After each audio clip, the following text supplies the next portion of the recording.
అందరూ నమస్కారం అండి. వెల్కమ్ టు ఎక్స్టాక్. బాగున్నారు కదా? ఒరాకిల్ లే ఆఫ్స్ జరిగినాయి.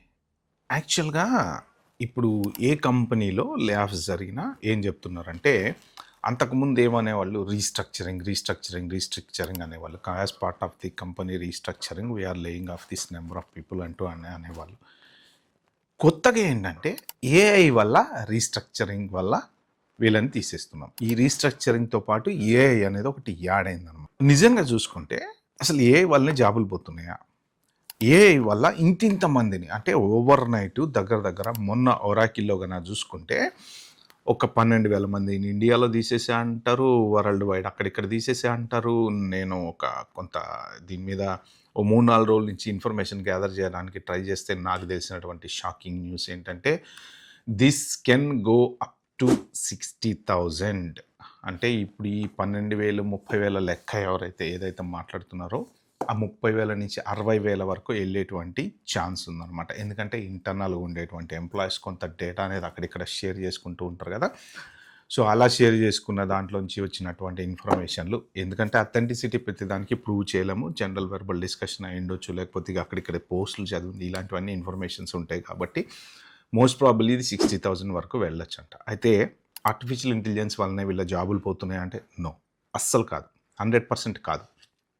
ఎందుకు కాదు అంటే, మెయిన్ కంపెనీసు ఈ ఓవర్ నైట్ వీళ్ళని అంటే ఈ ఎవరైతే ఇప్పుడు ఫర్ ఎగ్జాంపుల్ 12,000 మంది తీసేస్తారు కదా, 12,000 మంది జాబులు ఆర్టిఫిషియల్ ఇంటెలిజెన్స్ చేస్తుందా? 100% చేయలేదు కదా.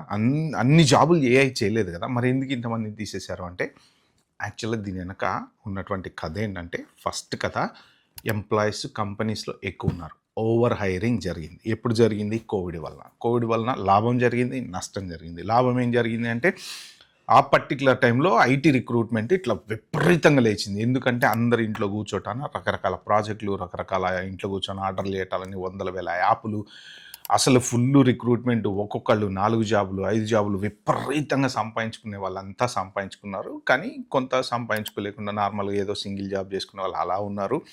బట్ దానివల్ల ఏమైందంటే హైరింగ్ విపరీతంగా జరిగిపోయింది అనమాట. ఫుల్ జాబ్స్, ఇండియాలో జాబ్స్, యూఎస్లో జాబ్స్, యూకేలో ఎక్కడ పడితే అక్కడ అసలు పిచ్చిగా తీసుకున్నారు జాబులు.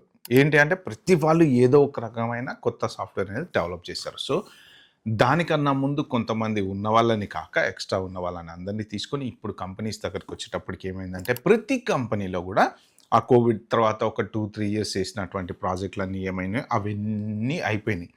ఇప్పుడు ఇంకా చేయడానికి కొత్త ప్రాజెక్టులు, అంటే ఆ టైంలో వచ్చినంత భూము మనకి ఏదైనా కానీ ప్రాజెక్టులు సడన్గా ఎక్కువ వచ్చేసినాయి అనుకోండి, ఎంప్లాయీస్ని ఎక్కువ హైర్ చేసుకుంటాం. తర్వాత ఇప్పుడు చేయడానికి ప్రాజెక్టులు లేక కంపెనీస్ ఓవర్ హైరింగ్ చేసుకున్నటువంటి ఎంప్లాయీస్ ఎవరైతే ఉన్నారో వాళ్ళని తీసేస్తున్నారు అనమాట. మొన్న యూట్యూబ్లో కామెంట్ ఎవరో పెట్టారు, స్కిల్ లేని వాళ్ళందరినీ తీసేస్తున్నారని. అది కాదు. 12,000 మందికి స్కిల్ ఉండదా? 16,000 మందికి, 30,000 మందికి తీసేసిన వాళ్ళు స్కిల్ ఉండదా? మొన్న గూగుల్లోంచి తీశారు, మెటాలోంచి తీశారు, మైక్రోసాఫ్ట్లోంచి తీశారు. అంటే వీళ్ళందరూ స్కిల్ లేని వాళ్ళేనా? కాదు, స్కిల్తో సంబంధం లేదు. ఎంప్లాయీస్ ఎక్కువ ఉన్నారు కంపెనీస్లో, వాళ్ళందరినీ వీళ్ళు మొత్తం రీస్ట్రక్చర్ చేసుకుంటే ఏంటంటే, వీళ్ళకి ఇవ్వడానికి సరిపడా ప్రాజెక్టులు లేనప్పుడు వీళ్ళని ఆబ్వియస్లీ తీసేస్తారనమాట. సో ఇది మెయిన్ జరుగుతుంది వెనక. ఇప్పుడు ఇంకా ముందు చాలా జాబులు పోయేటువంటి అవకాశం ఉంది. ఎందుకు ఉంది అంటే, కొత్త డెవలప్మెంట్ చేయడానికి తగ్గ ప్రాజెక్టులు, దానికి తగ్గ ఇప్పుడు ఏదైనా ఒక పర్టికులర్ ప్రాజెక్ట్ చేయాలనుకోండి, ఏఐ తోటి కొంత ఆ నెంబర్ ఆఫ్ టీమ్ అనేది తగ్గుతుంది. ఇదివరకు లాగా మనం నువ్వు పోయి ఒక టెస్ట్ కేసు రాయి, ఇంకొకటి వచ్చి నువ్వు కోడ్ రాయి, ఇంకొకటి వచ్చి ఇది ఇంత పెద్ద లెంగ్దీ ప్రాసెస్ లేదు. ఇప్పుడు ఏంటంటే ప్రాసెస్ అంతా షింక్ అయింది. అన్ని డాట్స్ అన్నీ కనెక్ట్ అయిపోయి ఆటోమేటిక్గా ఈజీగా ఈ ఏఐ సాఫ్ట్వేర్ ద్వారా ప్రాజెక్టులు చాలా ఫాస్ట్గా డెలివర్ అవుతున్నాయి. దాంతో ఏమవుతుందంటే ఇంత టీం అవసరం లేక తీసేస్తున్నారు. ఇది నెంబర్ 1. Number 2, data centre. చాలామంది ఏంటంటే ఎవరికి తెలియని నిజాలు కొన్ని ఉన్నాయి డేటా సెంటర్లో. మన ఇండియాలో ఏమనుకుంటున్నారంటే, గూగుల్ వచ్చి $1 బిలియన్ $1 మిలియన్ పెట్టుబడి పెడుతుంది, డేటా సెంటర్లు వచ్చేస్తున్నాయి, ఎంప్లాయ్మెంట్ పెరిగిపోతుంది, అస్సలు మన వాళ్ళు గ్రేటు, బిజినెస్ తెచ్చారని. మన వాళ్ళు గ్రేటా కాదా అనేది పక్కన పెడితే ఒకటి గుర్తుపెట్టుకొని, ప్రతి కంట్రీలో డేటా సెంటర్కి ఎగైనెస్ట్గా అందరూ ఎవరెవరైతే లోకల్స్ ఉంటారో వాళ్ళు పోరాడుతున్నారు. ఎందుకు పోరాడుతున్నారు అంటే, ఆర్టిఫిషియల్ ఇంటెలిజెన్స్కి సంబంధించిన డేటా సెంటర్లు ఏమైతే ఉంటాయో వాటికి దాహం అనేది ఎక్కువ ఉంటుంది. ఎందుకంటే పవర్ఫుల్ చిప్స్ ఉంటాయి దాంట్లో, చాలా పవర్. తెలుసు కదా ఎన్విడియా చిప్స్ ఎంత డేటా జనరేట్ చేస్తుంటే, ఆర్టిఫిషియల్ ఇంటెలిజెన్స్తో ఒక సినిమా తయారు చేయాలంటే మీకు ఎంత రిసోర్స్ కావాలండి. ఇప్పుడు కూర్చొని కంప్యూటర్‌లో చేస్తున్నారు కదా! మన ఏఐ తోటి. ఎంత రిసోర్సులు వాడతాయి అవి. దానికి సంబంధించిన డేటా ఎంత గ్యాదర్ చేయాలి, ఎంత ఇది చేయాలి. సో, కాబట్టి ఏంటంటే ఈ డేటా సెంటర్స్ అన్నీ కూడా ఎక్కువ పవర్ జనరేటివ్ చేయడం వలన, ఎక్కువ హీట్ ప్రొడ్యూస్ అవ్వటం వలన వాటికి ఎక్కువ వాటర్ రిసోర్స్ అనేది కావాలి. ఆ వాటర్ రిసోర్స్ వలన వాటిని కూలింగ్ చేస్తారనమాట. ఎయిర్ కండిషన్లు సరిపోవు వాటికి. చుట్టూ వాటర్ పైపులు తిరుగుతూ ఉంటాయి సర్వర్ల చుట్టూ. ఆ వాటర్ దానికి సప్లై చేయాలి. సో, కొన్ని అండర్ సీ సముద్రం లోపల కూడా డేటా సెంటర్లు కట్టారు. అక్కడి నుంచి వాటర్ తీసుకొని వాటర్ సప్లై చేస్తారు. సముద్రాల ద్వారా వచ్చేటువంటి వాటర్ ఈ డేటా సెంటర్లకి సప్లై చేయడం అనేది కుదరదు. అంటే కుదరదని కాదు. అలా కూడా చేస్తున్నారు. కానీ ఏంటంటే ఖర్చు ఎక్కువ వస్తుంది. ఎందుకు అంటే ఆ వాటర్‌ని ప్యూరిఫై చేయాలి ఫస్ట్. ప్యూరిఫై చేసిన తర్వాత చుట్టూ ఉండేటువంటి సర్వర్లు పైపుల్లో తిప్పడానికి పంపించాలి. ఎందుకు ప్యూరిఫై చేసి పంపించాలి అంటే, లేదంటే పైపులు సాల్ట్‌కి పాడైపోయి మెయింటెనెన్స్ ఖర్చులు ఎక్కువ వస్తాయని చెప్పి సముద్రం వాటర్‌ని ఫిల్టర్ అయితే కానీ దీంట్లోకి పంపించడానికి ఉండదు. ఫిల్టర్ చేయడానికి అయ్యేటువంటి ఖర్చు ఎక్కువ ఉంటుంది. అందుకే డేటా సెంటర్లు ఏం చేస్తాయి అంటే గ్రౌండ్ వాటర్ మీద డిపెండ్ అవుతాయి. లేదు ఇంకా నియరెస్ట్ వాటర్ సోర్స్ ఏది ఉందో ఆ వాటర్ సోర్స్ మీద డిపెండ్ అవుతాయి. ఇలాగా ఈ వాటర్ గనక మొత్తం డేటా సెంటర్‌లకి వెళ్ళిపోయిందంటే మొత్తం గ్రౌండ్‌లో ఉన్నటువంటి వాటర్ ఎండిపోతే చుట్టుపక్కల ఉండేటువంటి వాళ్ళకి వాటర్ అనేది దొరకదు. నీటి క్రైసిస్ రాబోతున్నాయి త్వరలో అని చాలామంది పెద్ద పెద్ద సైంటిస్టులు చెప్తున్నారనమాట. అందుకని చెప్పేసి దీనివల్ల జరిగేటువంటి నష్టాలు ఉన్నాయి కాబట్టి ప్రతి దేశంలో కూడా చాలామంది డేటా సెంటర్లకి వ్యతిరేకంగా పోరాడుతున్నారనమాట. ఉద్యమాలు చేయటం వలన వాళ్ళు పర్మిషన్ ఇవ్వట్లేదు. అన్ని చోట్ల ఇప్పుడు ఐర్లాండ్‌లో కూడా రీసెంట్‌గా వాళ్ళ డేటా సెంటర్ స్క్రాప్ చేశారు. నో మోర్ పర్మిషన్ అని చెప్పారనమాట. అలాగ కొన్ని చోట్ల కొన్ని ప్లేస్‌లలో డేటా సెంటర్స్‌కి పర్మిషన్ ఇవ్వట్లేదు. సో, ఇప్పుడు మనం ఏంటంటే ఇండియాలో మనకి బిజినెస్ వచ్చింది అని మనం ఆనందపడుతున్నాం. ఓకే. బిజినెస్ ఎన్ని రోజులు డేటా సెంటర్ బిల్డ్ చేసే వరకు బిజినెస్ నడుస్తది ఖచ్చితంగా. కొంత ఆ రిసోర్సెస్ అవన్నీ వాడతాం కదా! ఇసుక అని, అదని, ఇదని దాంట్లో ఎండ్ ఆఫ్ ద డే కొంత ఎంప్లాయ్‌మెంట్ అనేది జనరేట్ అవుతది. కానీ ఒక్కసారి డేటా సెంటర్ బిల్ట్ అయ్యి దాంట్లో సర్వర్లన్నీ పెట్టేసి కనెక్షన్ మొత్తం చేసిన తర్వాత ఎంప్లాయీస్‌తో పని లేదు. ఓకే. జాబ్స్ అనేవి ఎక్కువ డేటా సెంటర్ వల్ల రావు. డేటా సెంటర్‌లో ఏముంటాయి? సర్వర్లు ఉంటాయి. డబ్బాలు, ర్యాకులు. ఇప్పుడు మనం ఎలా వర్క్ చేస్తున్నామంటే ప్రెజెంట్ ఏ సిట్యుయేషన్‌లో ఉంది ఐటీ అంటే క్లౌడ్ ప్లాట్‌ఫామ్ మీద ఉంది. అంటే ఒక డేటా సెంటర్‌లోకెళ్ళి ఒక సర్వర్ మీరు అలా ర్యాక్‌లో ఫిట్ చేసి దాన్ని గనక ఒక నెట్వర్కింగ్‌కి కనెక్ట్ చేశారంటే అక్కడి నుంచి దాన్ని ఎవడో అమెరికాలో ఉండేవాడో, లేకపోతే ఆఫ్రికాలో ఉండేవాడో, లేకపోతే ఇంకెక్కడో నుంచో ఆపరేట్ చేస్తాడు వాడు. సో, ఇప్పుడు రిసోర్స్‌ని ఆ డేటా సెంటర్‌లో 1,00,000 జాబులు క్రియేట్ అవుతాయా? మీరు ఇక్కడ కూర్చొని ఇక్కడ జాబులు ప్రాజెక్టులు చేయండిరా అని చేయరు. ఎందుకంటే క్లౌడ్ ప్లాట్‌ఫామ్ కాబట్టి కేవలం హార్డ్‌వేర్ మెయింటైన్ చేయటానికి, దాని రిలేటెడ్ సంబంధించినటువంటి నెట్వర్క్ ఇంజినీరింగ్ టీమ్ మెయింటైన్ చేయటానికి లిమిటెడ్ రిసోర్సెస్ మాత్రమే డేటా సెంటర్‌కి అవసరం ఉంటాయి అన్నమాట. సో, ఇది మెయిన్ డేటా సెంటర్ కదా! ఇప్పుడు ఎవరెవరైతే ఉద్యోగాలు తీసేస్తున్న కంపెనీస్ అన్నీ ఉన్నాయో వాళ్ళంతా ఏంటంటే ఇన్వెస్ట్‌మెంట్ పెడుతున్నారు. ఎక్కడ పెడుతున్నారు? డేటా సెంటర్ల మీద పెడుతున్నారు. సో, డేటా సెంటర్ మీద బిలియన్స్ ఆఫ్ డాలర్స్ వాళ్ళు ఇన్వెస్ట్ చేయాలి. ఎందుకు అంటే చెప్పాను కదా! ఈ క్లౌడ్ ప్లాట్‌ఫామ్‌లో వచ్చేటువంటి డేటా మొత్తం మెయింటైన్ చేయాలి. రోజుకి కొత్త యాప్స్ బిల్డ్ అవుతున్నాయి కదా! ఆ బిల్డ్ అయినప్పుడు దానికి ఇప్పుడు కేన్వా ఉందండి. ఫర్ ఎగ్జాంపుల్ మన కేన్వాలో మనం థంబ్‌నెయిల్స్ డిజైన్ చేస్తాము, పవర్ పాయింట్ ప్రెజెంటేషన్‌లు చేస్తాము, చాలా చేస్తాము. దాంట్లో అప్‌లోడ్ అనే ఆప్షన్ ఒకటి ఉంది కదా! అప్‌లోడ్‌లోకెళ్తే మన ఫోటోలు, గిటోలు అన్నీ దాంట్లో అప్‌లోడ్ చేస్తుంటాం. ఈ డేటా అంతా ఎక్కడ పెట్టాలి? ఏదో ఒక సర్వర్‌లో ఎప్పుడు మనం ఓపెన్ చేసినా మనకి యాక్సెస్ అయితుంది కదా! అంటే ఇప్పుడు ఇలా ఈ ఒక్క వెబ్‌సైట్ లాగా కొన్ని లక్షల కోట్ల వెబ్‌సైట్‌లు ఉన్నాయి. ప్రతి దాంట్లో మన డేటా వాళ్ళ దగ్గర స్టోర్ చేసి ఉంటుంది. ఆ డేటా అంతా ఎక్కడ స్టోర్ చేయాలి అంటే అగైన్ ఇలా ఏఐ డేటా సెంటర్‌లలో స్టోర్ చేయాలి. అంటే ఎక్కువ డేటా సెంటర్‌లు కావాలి, ఎక్కువ సర్వర్‌లు కావాలి, ఎక్కువ మెమరీ కావాలి, ఎక్కువ ఎన్విడియా చిప్స్ కావాలి. సో, ఇలాగా వాళ్ళు స్టోర్ చేయటం కోసం ఈ ఏఐ డేటా సెంటర్‌లు నిర్మించాలంటే వాళ్ళకి కాస్ట్ ఎక్కువ అవుతది. ఎందుకు కాస్ట్ ఎక్కువ అవుతది అంటే మనం వెళ్ళి సికింద్రాబాద్‌లో చెన్నై ట్రేడ్ సెంటర్‌లో ఓ 25,000 కంప్యూటర్ కొనుక్కొచ్చుకున్నంత సింపుల్ కాదు ఇది.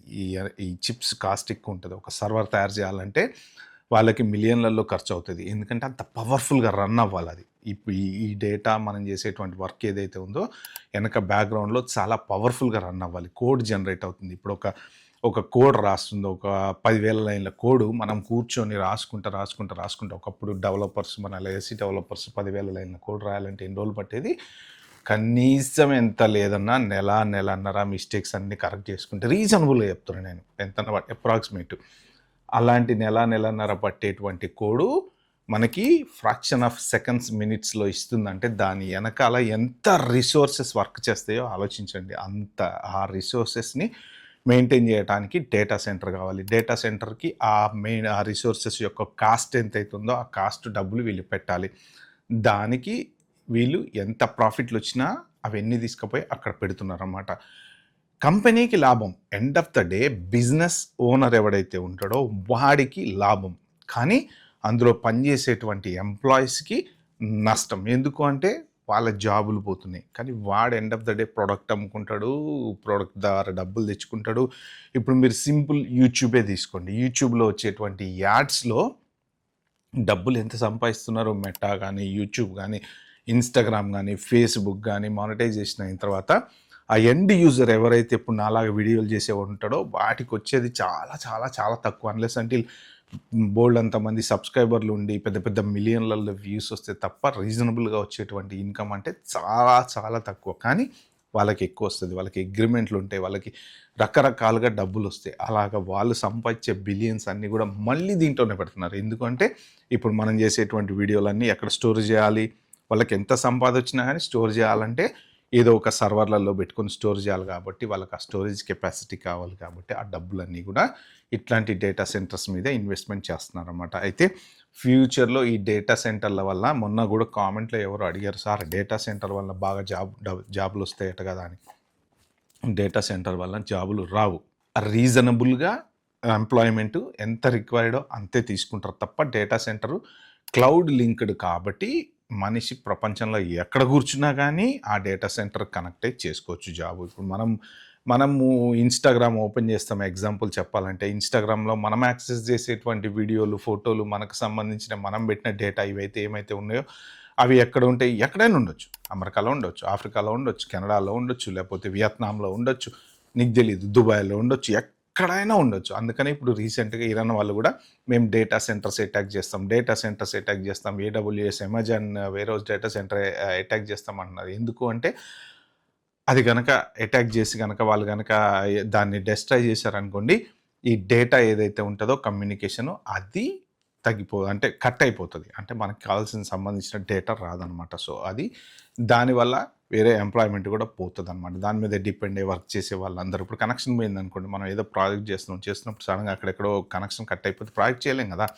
సో అలాంటి సిచ్యువేషన్స్ వస్తాయి. కాబట్టి ఏంటంటే వీళ్ళంతా కూడా $100,000 బిలియన్ తీసుకెళ్ళి డేటా సెంటర్ల మీద పెడుతున్నారు. అట్ ద సేమ్ టైం ఈ ఓవర్ హైరింగ్ అయింది. ఈ ఓవర్ హైరింగ్ అయిన వాళ్ళందరూ కూడా ప్రాజెక్ట్స్ కొత్తవి లేకపోవటం వలన, ఇన్వెస్ట్మెంట్ లేకపోవటం వలన, కంపెనీస్ దగ్గర డబ్బులు లేకపోవటం వలన, ఆర్టిఫిషియల్ ఇంటెలిజెన్స్ వచ్చి జాబ్స్ని ష్రింక్ చేయటం వలన ఎంప్లాయీస్ని తీసేస్తున్నారు అనమాట.